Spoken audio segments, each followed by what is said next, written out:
Well, thank you very much. It is humbling for me to be here representing MCC, the Mennonite Central Committee. We have been around since 1920. Our origins were Mennonites in North America, reaching out to care for, to send aid to, famine relief, and to support refugees in modern-day Ukraine and southern Russia. So the wheel has very much come around 360 degrees for us in these recent months. Since our genesis, our horizons have expanded. Taokoka is not, by any stretch of the imagination, even remotely a Mennonite name. It is, in fact, Japanese, but they've found a space for me to serve, and it's a privilege to do so. My esteemed colleagues began with beautiful prayers from their traditions, and I am scrambling to pull something from the evangelical Christian lectionary that works in this moment. So with apologies to Rabbi Laura, what comes to mind is the Hebrew prayer, "Blessed are you, O Lord our God, King of eternity, the one who brings forth bread from the earth, from the land."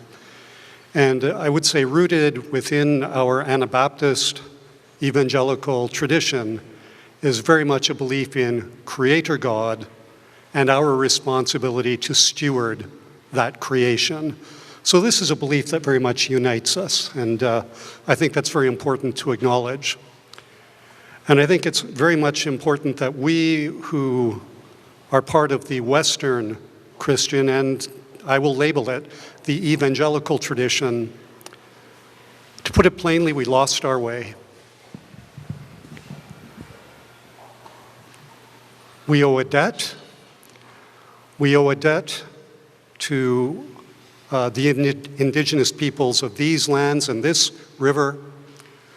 We owe a debt to the peoples of the global south, underdeveloped parts of the world, where they are taking in the neck the results of, I think it was already said, capitalism run amok, irresponsible, rational, Enlightenment thinking, and for that we must confess. I say this from my heart. I have 4 young adult children. At least 2 of them have made it known to me and my wife in no uncertain terms they will never bring another generation into this world. It gives one pause. But let me now talk about some of the things we're actually addressing and actually doing, and move on to some good news. MCC, among other things, we envision people and communities living in right relationship to the Creator, to one another, and the creation. This is very much what propels us. We've believed this for a long time. Shows up a couple of ways. One area in which it shows up is in our program, and in particular our international program. We work in about 45 countries globally. And one of the drivers for us is so many of our international partners have made it very clear to us in recent years, we need help now.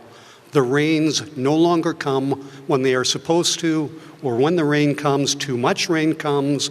It's become erratic, unpredictable, and our traditional ways of life in places like Malawi, Ethiopia, Kenya, to name just a couple of places, Cambodia on the other side of the other hemisphere, it's just become so difficult for smallhold farmers who comprise large swaths of the population globally. So what are we to do? Well, there actually are solutions within reach. So we talk about conservation agriculture, less tillage, more ground cover, different varietals, climate or drought resistant crops. And we have seen just superb results, better sustainable yields that give people at least a fighting chance to adapt. So that would be one aspect. By the way, not only have our global partners spoken out, it is our next generation That would be young people. I'm thinking specifically of a survey carried out quite recently by a very fine organization called Fund. They interviewed just shy of 1,000 self-identified evangelicals under the age of 40, 70% of whom said climate change is in our top 2 most pressing concerns. We believe it is a matter of faith, and we believe our churches aren't talking about it. So that has been very, very fascinating to us in our little corner to say, hey, wait a minute, our younger people, that generation, they're speaking to us, we need to listen. So that would also be a motivator for us. So we have the program response side globally. But here at home, I'm very proud to say, this year, I think it was April, we just launched a national advocacy campaign called Climate Change for Peace. And let me just make sure I'm saying things accurately. So we're pressing and inviting those of our constituency and beyond, those who are like-minded, to press for our federal government to both meet and increase existing financial commitments to the Global South for climate change adaptation. There's money on the table, and we want to make sure our government does what it said it would do, and we would like our government to do more. And more specifically, we believe more can be achieved through smaller grassroots organizations, such as are represented before you. I say this with respect, but the large global players, IMF, World Bank, they have their place. Those organizations are highly capable to spend $1 million at a time. They have no concept how to spend $1,000 1,000 times to bring about true community-led sustainable change. And we believe there's a place for the small to medium NGO community to do our best work and really be game changers in this regard. And thank you for those nodding heads. I feel much better already as I say it. So, we are also calling and inviting people to lobby for the Government of Canada and the provinces, the respective jurisdictions, to meet and exceed carbon output targets. Bottom line, it's already been alluded to, we have a consumption problem, folks. It's as simple as that.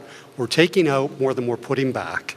And until we can address that, it's going to be a problem. So change is needed, and it is change at an individual level, a micro level, and at a macro. There's more I could say, but I will stop. There are greater minds than my own up here beside me. So thank you so much for the invitation and for your kind attention. Laura.